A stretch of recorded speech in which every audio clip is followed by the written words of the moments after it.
Before I get into this too far, I'm not arguing about whether or not Mary was a virgin. Luke does say that Mary was a virgin. There's a very real sense in which I don't care. I don't attach the same theological baggage to the idea that some traditions do. In that, I might be wrong. Even if I'm not wrong, one thing I know for sure is that I'm not right. I would need to make a much more definitive statement to be right about anything here. It might be right to put more emphasis on Mary's virginity, and then I would be wrong. It might be right to reduce the emphasis on her virginity, and in that case I'm still not right, because I never recommended that anyone reduce their emphasis on her virginity. Even past that, no matter how you read these concerns in the Gospel of Matthew, even this Gospel strongly implies that Mary was a virgin. Even if the word virgin does not rightly belong anywhere in the first chapter of Matthew, it stands that an innocent young woman is found pregnant before her betrothal could be consummated. There are grotesque and evil scenarios that could accommodate this with human conception, but that's neither hinted at nor easily extracted from the text of Matthew.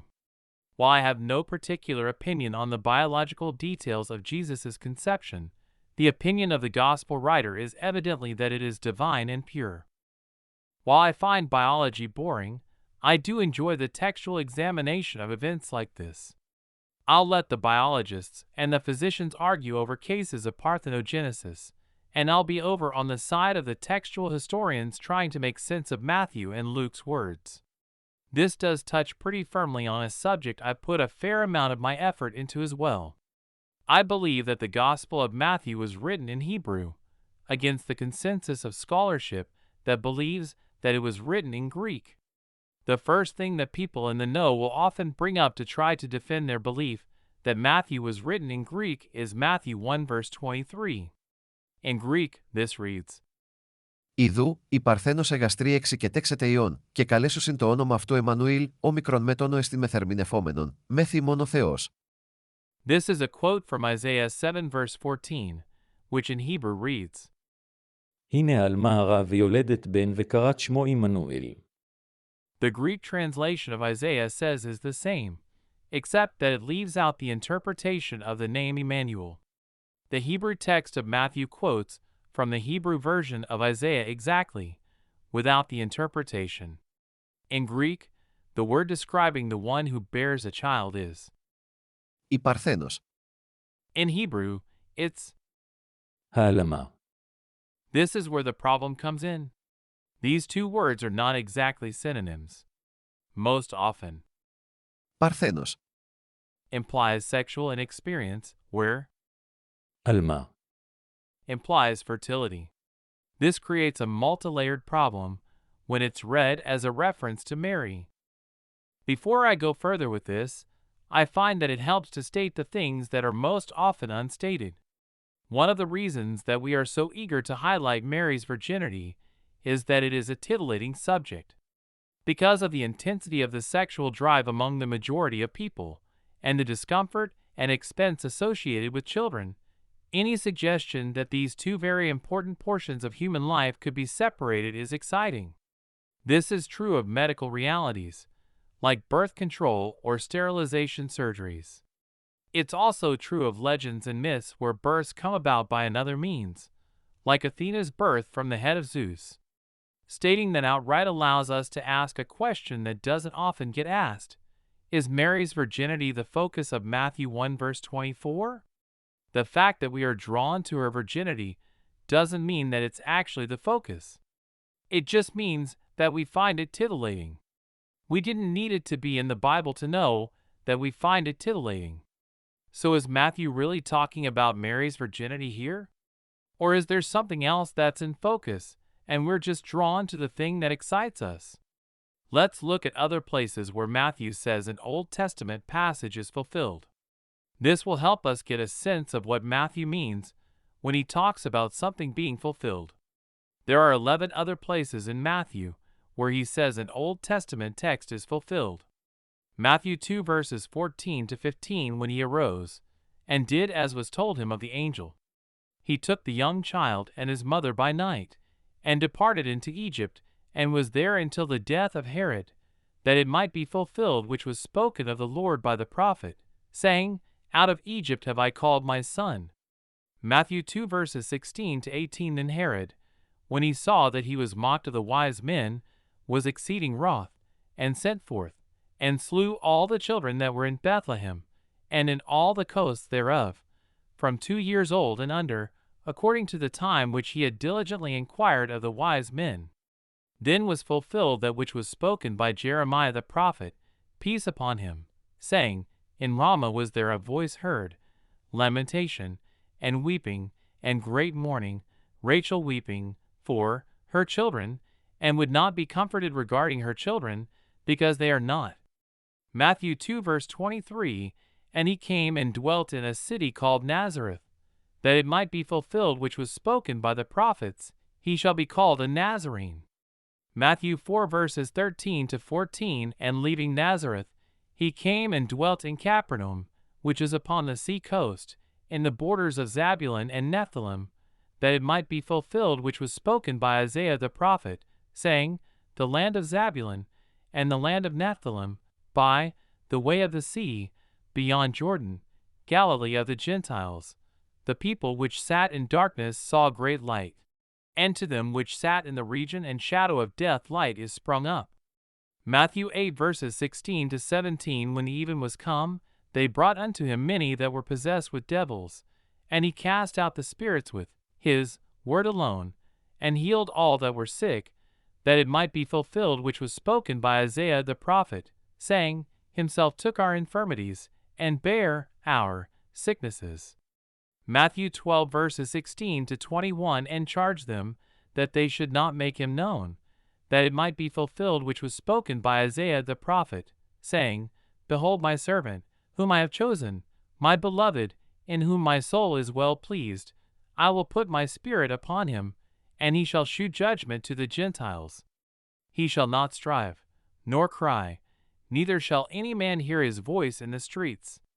A bruised reed shall he not break, and smoking flax shall he not quench, till he send forth judgment unto victory.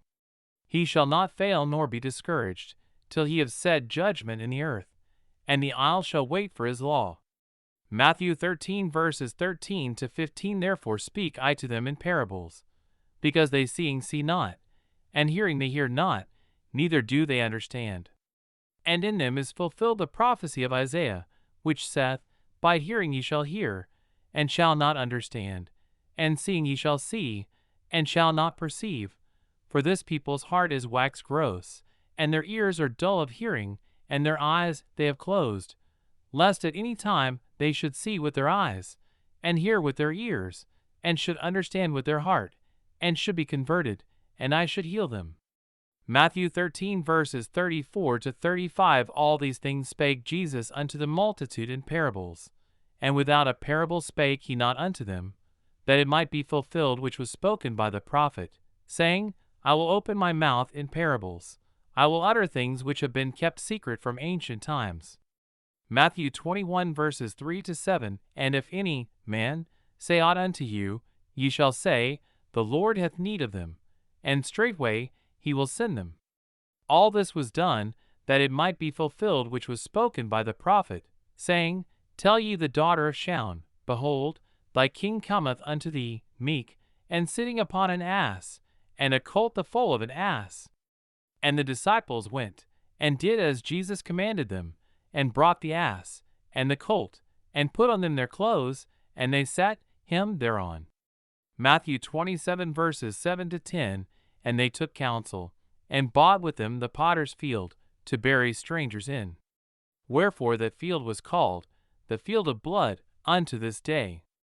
Then was fulfilled that which was spoken by Jeremiah the prophet, saying, And they took the 30 pieces of silver, the price of him that was valued, whom they of the children of Israel did value, and gave them for the potter's field, as the Lord appointed me. Matthew 27 verse 35. And they crucified him, and parted his garments, casting lots, that it might be fulfilled which was spoken by the prophet, They parted my garments among them, and upon my vesture did they cast lots.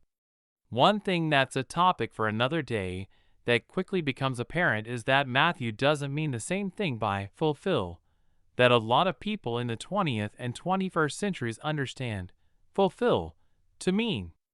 That topic only lightly touches on this point, but Matthew isn't looking for a one-to-one correspondence between the events described and the events that occur. This is most evident in Matthew 2 verse 23, which is based on a wordplay, and 2:18, where neither the person nor the place correspond to the event described. I'm not going deep into how Matthew uses the Old Testament. There are a few different thoughts on that, several wrong ways, and then of course the right way, which is the one I believe in. But that's not an argument I'm picking today. Even if someone subscribes to one of the wrong ways, as long as it isn't the one-to-one correspondence understanding, they should still be able to see that what I present for Matthew 1 verse 23 is compatible with their preferred system. One of the things that immediately jumps out at me when I look through these is that the fulfilled item is what Matthew was talking about immediately before the quote. The only possible exception to this is Matthew 21 verse 5, where the quote comes in the middle of the fulfillment. If we apply this principle to Matthew 1 verse 23 and collapse the quote so that we can focus on what is under discussion, I notice something interesting. I'll include a little extra on either side of the event and the quote just so I can't be accused of cheating by cutting too close. Matthew 1 verses 20 to 24, but while he thought on this, the angel appeared unto him in a dream, saying, Joseph, thou, son of David, fear not to take unto thee Mary thy wife, for that which is conceived in her is of the Holy Ghost, for of the Holy Ghost she is conceived. And behold, she shall bring forth a son, and thou shalt call his name Jesus, for he shall save his people from all their sins. Now all this was done, that it might be fulfilled. Then Joseph was raised from sleep, and did as the angel of the Lord had bidden him, and took unto him her as his wife. Notice how almost all reference to Mary's virginity completely disappears. When you look at it this way, it looks a lot more like a divine commentary on Jesus' name, not the sexual experience or lack thereof that his mother has. This is further highlighted by the Greek text highlighting what Emmanuel means, not what Παρθένος. means. Before someone complains that this shouldn't need clarification, it often does get exactly that kind of clarification in the Bible when it's the point of the passage. For example, Genesis 24 verse 16, Leviticus 21 verses 13 to 14, and Judges 21 verse 12. So if the author had intended to focus on virginity rather than the divine naming, there was precedent to do so. I in another place, I go over all the times that Matthew quotes from the Old Testament, and I show that most often the Greek text of Matthew borrows the LXX reading only when it agrees in substance with the Hebrew text.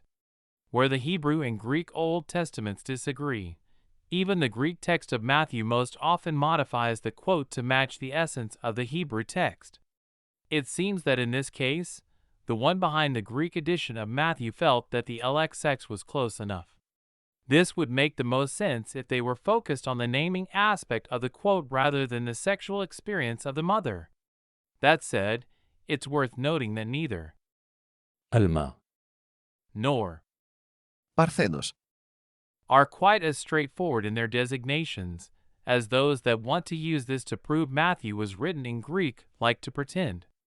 In the Greek translation of Genesis 34 verse 3, Dinah is called a Παρθένος. after Shechem has had her. And in Genesis 24 verse 43, the LXX translates Alma. with. Παρθένος. There are more examples from Greek literature of Παρθένος. not being quite as straightforward as those who want it to be virgin claim as well. Altogether, this makes it plausible that the Greek translator of Isaiah didn't have a virgin in mind, and likely that the author of Matthew was focused more on the divine naming of Joseph's adopted son than the mechanics of Mary's conception.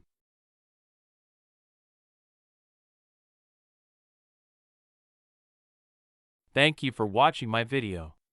If you like theological and philosophical insights and deep dives into tough theological questions, rather than just the normal fluff that you will get from an apologetic channel or a normal Sunday sermon, then consider subscribing and hitting the bell. Also, if you like what you've heard here and want more, links to my blog, Amazon author page, and Zazzle products page are in the description.